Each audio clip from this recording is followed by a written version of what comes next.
Mr. Hill, what has television given you? Well, nervous dyspepsia, indigestion. For more than 3 decades, one man's grinning face and one piece of jaunty saxophone music were enough to make British television audiences howl with laughter.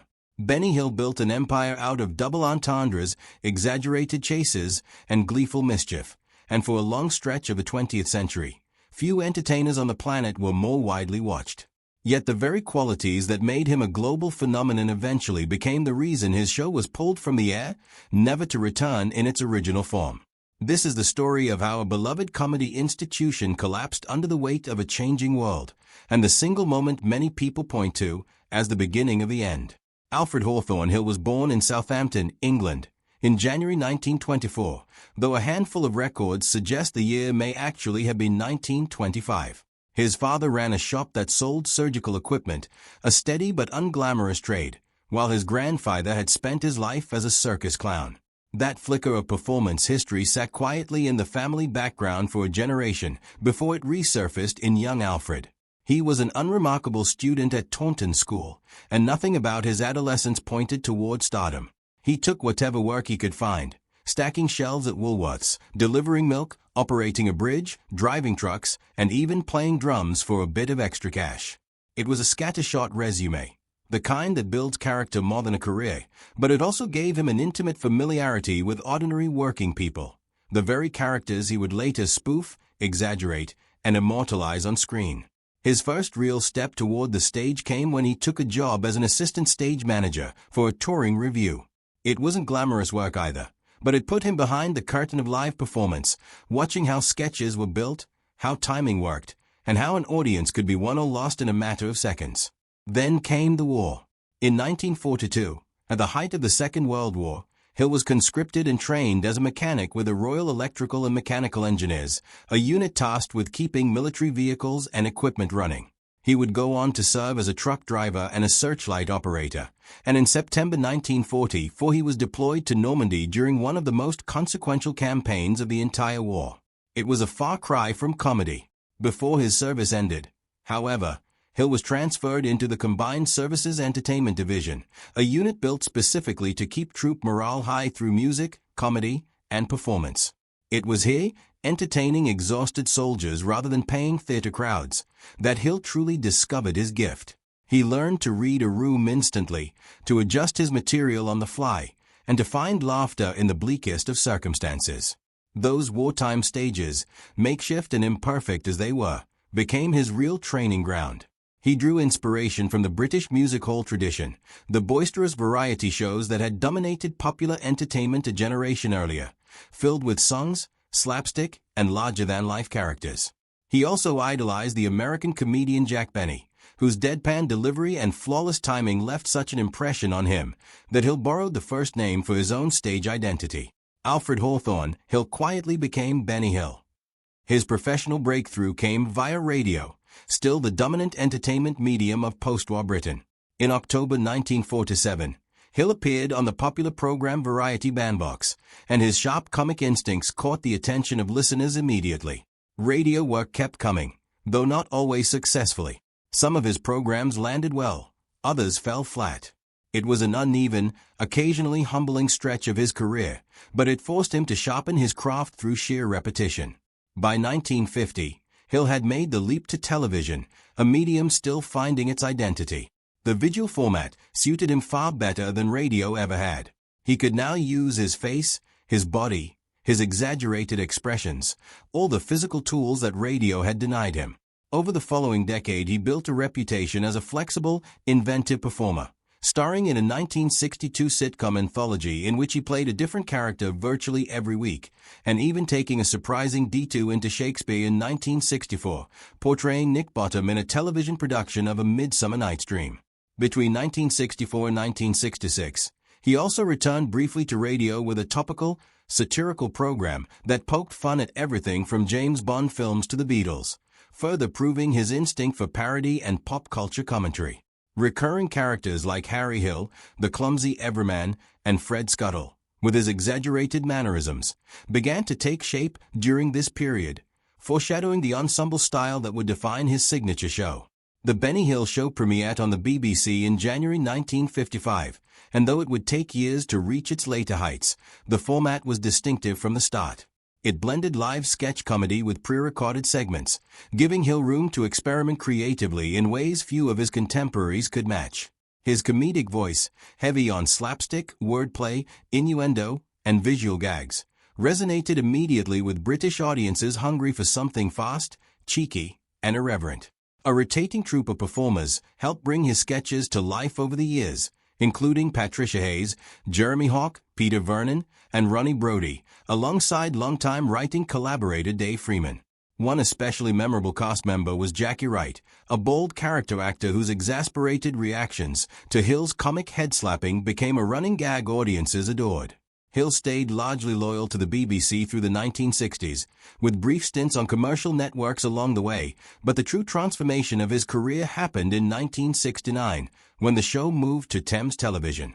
Freed from a strict weekly schedule, the program shifted to hour-long specials, giving Hill and his team far more room to build elaborate sketches and musical numbers.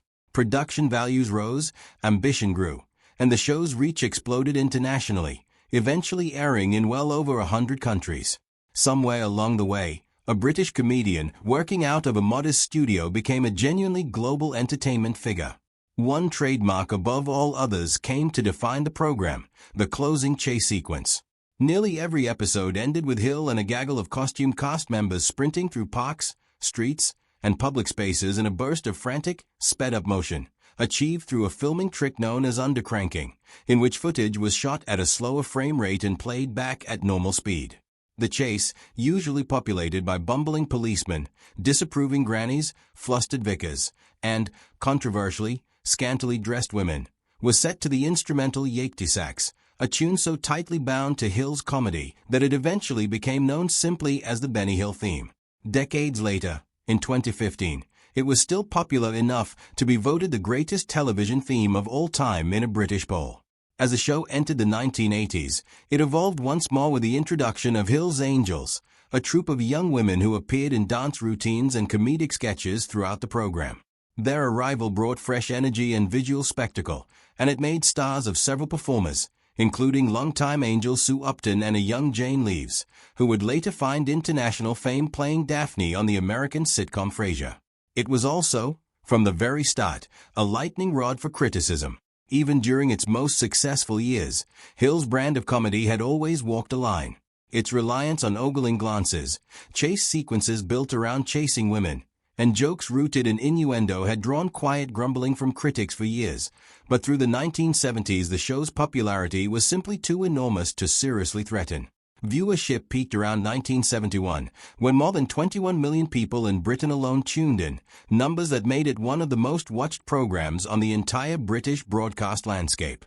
But cultural attitudes do not stay fixed, and by the mid-1980s, the gap between what Hill's comedy assumed was acceptable and what much of the public now believed had widened dramatically. Alternative comedy, a younger, sharper, more socially conscious style of humor, was rising fast in Britain, and its leading voices had little patience for what they saw as outdated leering dressed up as harmless fun. The most vocal of these critics was Ben Elton, one of the defining figures of the alternative comedy scene. Elton went public with pointed accusations against Hill's program, arguing in televised appearances and in print, including a piece in Q magazine in January 1987, that the show's constant objectification of women in its sketches and chase sequences reinforced damaging stereotypes. He suggested that comedy which repeatedly framed women as objects to be pursued and ogled was not simply old-fashioned but genuinely harmful, contributing to a culture in which women could feel unsafe.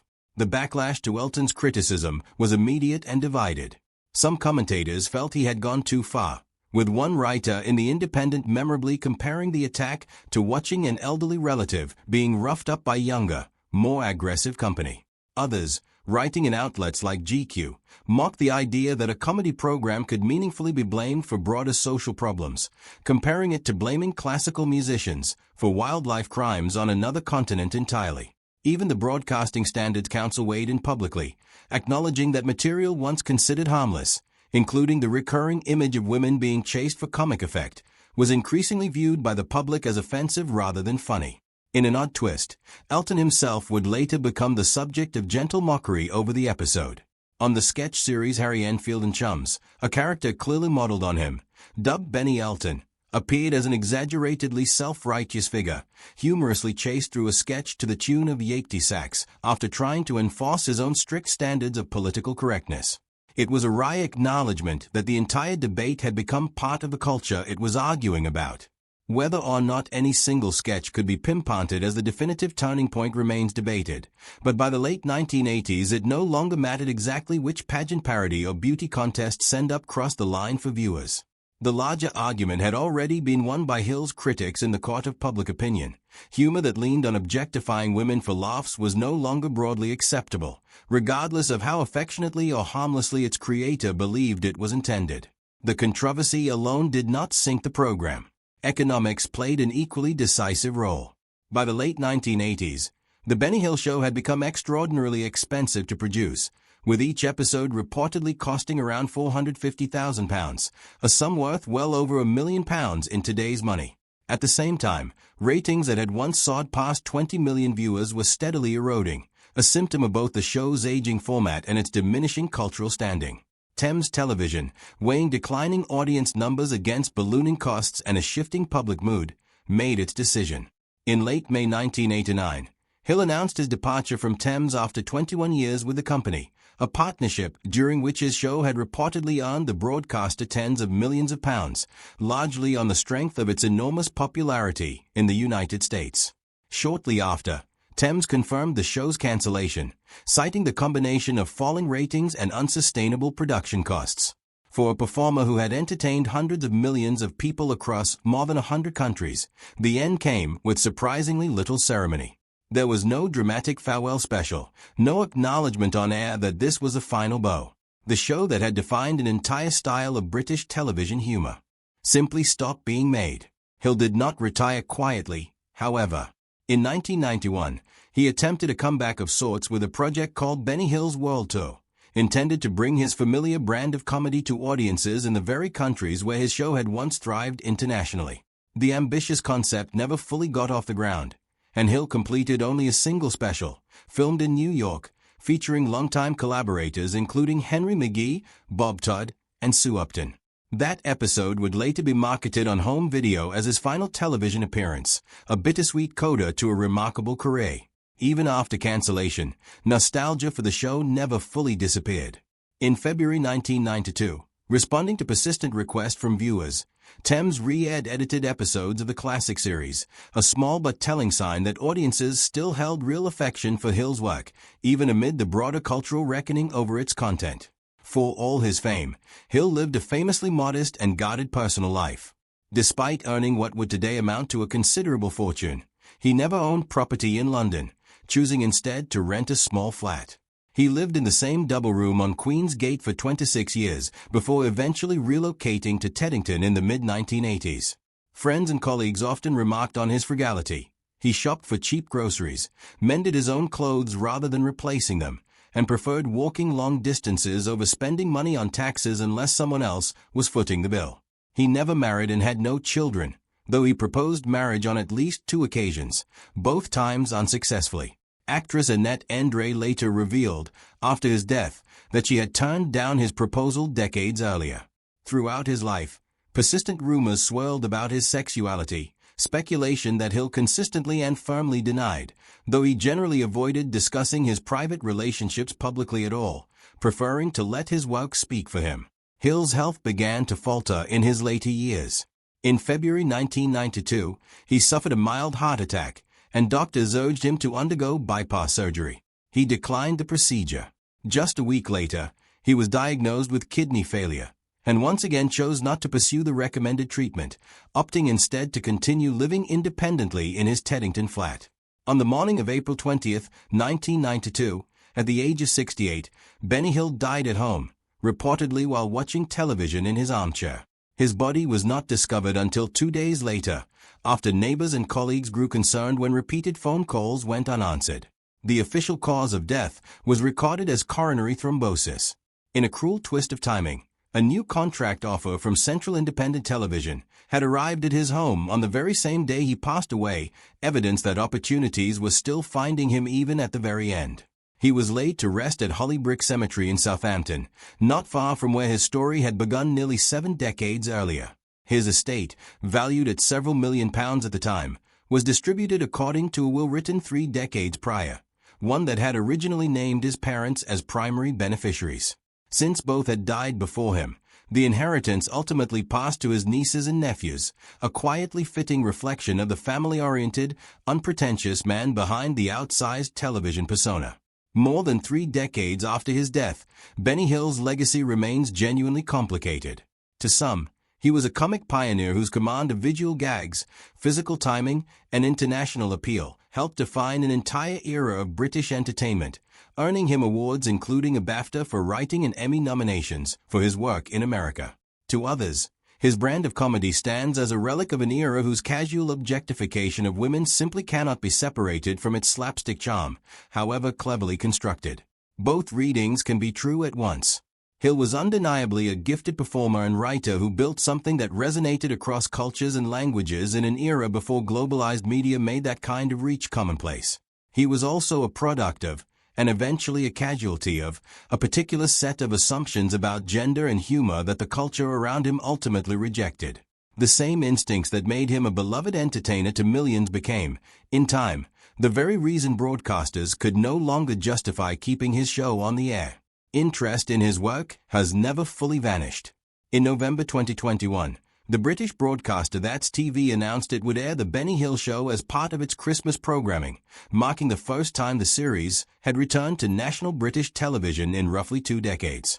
For a new generation encountering the show for the first time, and for older viewers rediscovering it with fresh eyes, it stands as both a piece of comedic history and a case study in how quickly the ground can shift beneath even the most successful entertainment of its era.